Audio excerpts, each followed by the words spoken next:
नमस्कार, आप देख रहे हैं बिहार की उड़ान यूट्यूब चैनल, जहां हर खबरें होती हैं सच्ची और सबसे तेज। बिहार से इस वक्त की सबसे बड़ी खबर सामने आ रही है। सरकार ने ऐसा फैसला लिया है जिसका सीधा असर आम लोगों और महिलाओं पर पड़ने वाला है। तो चलिए खबरों को विस्तार से समझते हैं, वीडियो के आखिर तक बने रहिए। एनसीईआरटी ने कक्षा 8वीं की सोशल साइंस की किताब में न्यायपालिका से जुड़े चैप्टर पर विवाद के बाद बिना शर्त माफी मांगते हुए किताबें वापस ले ली है। एनसीईआरटी ने कहा कि न्यायपालिका से जुड़ा एक चैप्टर था जिसमें बताया गया था कि न्यायपालिका को कई समस्याओं का सामना करना पड़ता है। किताब के मार्केट में आने के बाद विवाद शुरू हो गया था। अब पूरी किताब को वापस ले लिया गया है और इसे उपलब्ध नहीं कराया जा रहा है। युद्ध के चलते दुनिया भर में छाए तेल संकट के मद्देनजर भारत सरकार ने आवश्यक वस्तु अधिनियम 1955 लागू किया है। यह कदम मिडिल ईस्ट संकट के चलते तेल गैस सप्लाई सुचारू रखने के लिए उठाया गया है। इसके तहत सभी रिफाइनरी को, जैसे IOCL, BPCL को LPG उत्पादन अधिकतम रखना होगा। गैस की जमाखोरी नहीं की जाएगी। CNG, पेट्रोल, डीजल की कीमतें स्थिर रखी जाएंगी। आदेश के उल्लंघन पर जुर्माना, जेल और वस्तु जब्ती की जाएगी।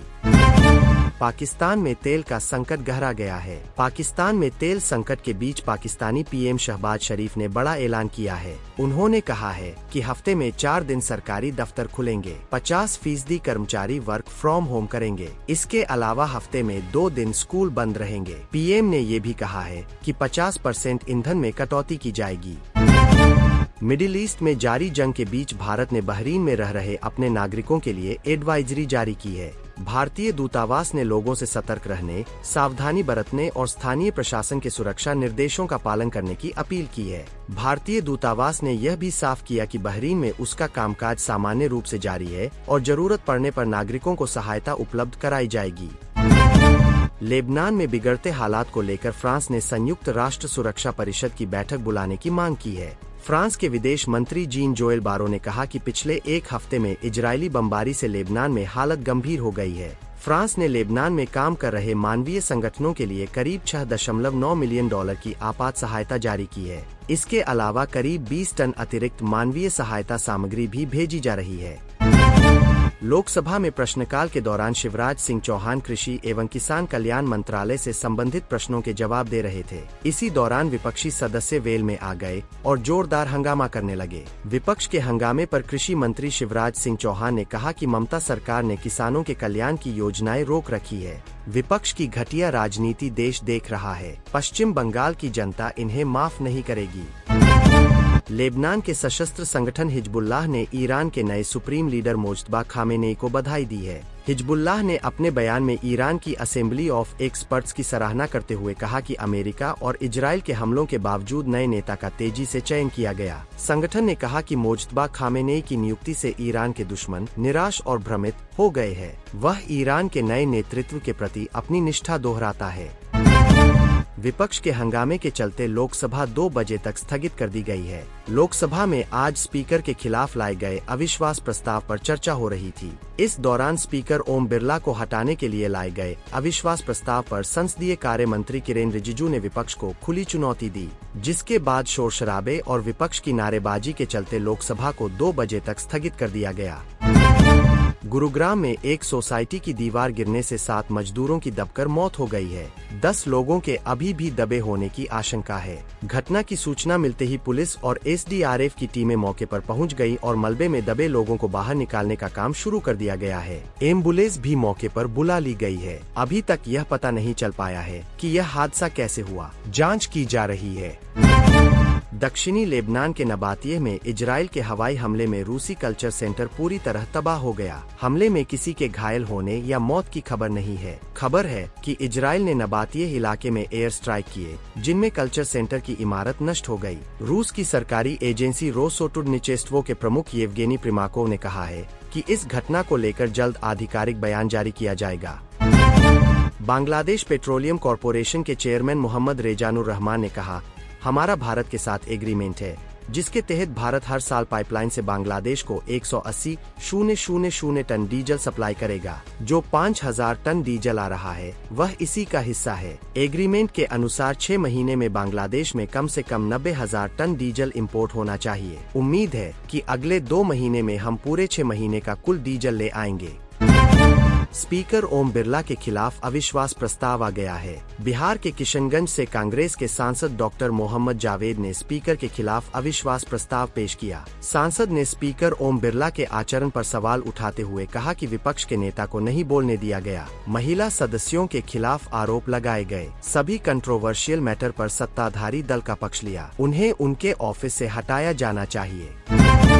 ग्लोबल मार्केट में कच्चे तेल की कीमतों में आज बड़ी गिरावट देखने को मिली है। एशिया में शुरुआती कारोबार के दौरान ब्रेंट क्रूड की कीमतें करीब 8.5% गिरकर $92.50 प्रति बैरल पर आ गईं। इससे पहले कल ये $115 के पास चला गया था। वहीं अमेरिकी तेल भी करीब 9% टूटकर $89 प्रति बैरल के स्तर पर आ गया है। तेल की कीमतों में यह कमी अमेरिकी राष्ट्रपति ट्रंप के जंग खत्म होने वाले बयान के बाद आई है। लोकसभा में उपनेता विपक्ष गौरव गोगोई ने कहा कि जब नेता विपक्ष बोलने के लिए खड़े हुए तब 20 बार उन्हें टोका गया। देश को पता चलना चाहिए कि सदन कैसे चल रहा है। माइक भी अस्त्र बन गया है। यह सुविधा के अनुसार सत्ता पक्ष को दिया जाता है, जबकि विपक्ष के नेता को बोलने ही नहीं दिया जाता है। गृह मंत्री, संसदीय मंत्री और रक्षा मंत्री बार बार राष्ट्रपति के अभिभाषण पर धन्यवाद प्रस्ताव के दौरान बोलने से रोकते रहे।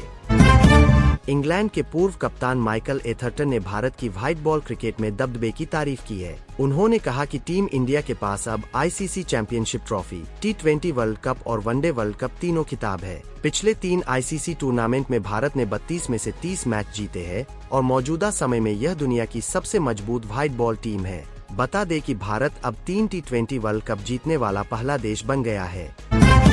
अमेरिका के चर्चित इम्यूनोलॉजिस्ट डॉ. रॉबर्ट मलोन ने अमेरिकी खुफिया एजेंसी CIA पर जैविक हथियार बनाने का आरोप लगाया है। डॉक्टर मलोन ने एक रिपोर्ट में दावा किया कि सरकार के डिक्लासिफाइड दस्तावेज उन्होंने देखे हैं। CIA चुपके से जैविक हथियार बना रहा है। मलोन वही इम्यूनोलॉजिस्ट है जिन्हें कोविड-19 वायरस के खिलाफ mRNA वैक्सीन डेवलप करने का बड़ा क्रेडिट मिला था। महाराष्ट्र सरकार ने नए ऑटो रिक्शा परमिट पर रोक लगा दी है। परिवहन मंत्री प्रताप सरनाइक ने कहा कि राज्य में पहले से ही बहुत बड़ी संख्या में ऑटो परमिट जारी हो चुके हैं, जिससे शहरों में ट्रैफिक जाम और प्रदूषण की समस्या गंभीर रूप से बढ़ गई है। जांच में ये भी सामने आया कि कुछ मामलों में अवैध बांग्लादेशी नागरिकों को भी ऑटो परमिट मिले थे। महाराष्ट्र में अब तक 14 लाख ऑटो रिक्शा परमिट जारी हो चुके हैं। IRCTC दक्षिण मध्य क्षेत्र ने हॉस्पिटैलिटी मॉनिटर की भर्ती के लिए अधिसूचना जारी की है। होटल प्रबंधन और हॉस्पिटैलिटी क्षेत्र के योग्य पेशेवरों के लिए कई पदों की घोषणा की है। इच्छुक और योग्य उम्मीदवार 12 और 13 मार्च 2026 को सिकंदराबाद स्थित IRCTC दक्षिण मध्य क्षेत्रीय कार्यालय में आयोजित होने वाले वॉक इन इंटरव्यू में शामिल हो सकते हैं।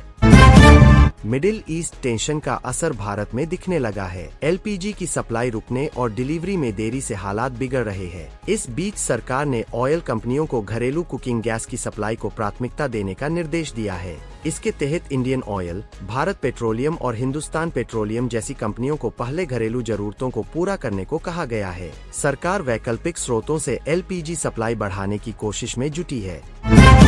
अमेरिकी राष्ट्रपति डोनाल्ड ट्रंप ने कहा कि अपने इजरायली सहयोगियों के साथ मिलकर हम तकनीकी कौशल और सैन्य शक्ति के जबरदस्त प्रदर्शन से दुश्मन को कुचल रहे हैं। ईरान की ड्रोन और मिसाइल क्षमता पूरी तरह से नष्ट हो चुकी है। नौसेना खत्म हो चुकी है। सब कुछ समुद्र की गहराई में डूबा हुआ है। हमने 46 जहाजों को नष्ट कर दिया है। उनके आतंकवादी नेता मारे जा चुके हैं। हम उनके खात्मे की आवाज सुन रहे हैं। अमेरिका और इजराइल के हवाई हमलों के बाद ईरान में बड़े पैमाने पर नागरिक ढांचों को नुकसान पहुंचा है। ईरानी रेड क्रिसेंट के अध्यक्ष पिरहोसैन कोलीवंत के मुताबिक इन हमलों में अब तक 11,000 से ज्यादा घर क्षतिग्रस्त हो चुके हैं। कुल 13,785 इमारतों को नुकसान हुआ है। शैक्षणिक संस्थानों को भी नुकसान पहुंचा है। अब तक कम से कम 65 स्कूल प्रभावित हुए हैं। कमर्शियल सिलेंडर की आपूर्ति अचानक बंद होने से बेंगलुरु में आज से होटल और रेस्टोरेंट बंद रहेंगे। बेंगलुरु होटल्स एसोसिएशन ने चिंता जताई है कि अगर हालात सामान्य नहीं हुए तो आम जनता, छात्र, चिकित्साकर्मी और अन्य जो लोग इस पर निर्भर है, उन्हें भोजन के लिए मुश्किल का सामना करना पड़ेगा। यह संकट पश्चिम एशिया में जारी संघर्ष के कारण पैदा हुआ है। अमेरिकी राष्ट्रपति डोनाल्ड ट्रंप ने एक प्रेस कॉन्फ्रेंस में कहा कि हम ईरान युद्ध को खत्म करने के बहुत करीब है। हालांकि जब उनके पूछा गया कि क्या जल्द का मतलब 1 हफ्ते में है, इस पर ट्रंप ने जवाब दिया, नहीं, लेकिन मुझे लगता है कि जल्द ही। इस्लामिक गणराज्य की सेना पूरी तरह नष्ट हो चुकी है। ईरान मिडिल ईस्ट पर कब्जा करने और इजराइल को खत्म करने की योजना बना रहा था। हमने इसे सही समय पर रोक दिया। अमेरिकी राष्ट्रपति डोनाल्ड ट्रंप के युद्ध खत्म होने वाले बयान पर ईरान ने पलटवार किया है। ईरान के रिवॉल्यूशनरी गार्ड्स ने कहा कि युद्ध का अंत ईरान तय करेगा और अगर अमेरिकी और इजरायली हमले जारी रहे तो तेहरान इस इलाके से 1 लीटर तेल भी एक्सपोर्ट नहीं होने देगा। ईरान ने पहले भी कहा कि वह अमेरिका के सामने समर्पण नहीं करेगा और लंबे युद्ध के लिए भी पूरी तरह तैयार है।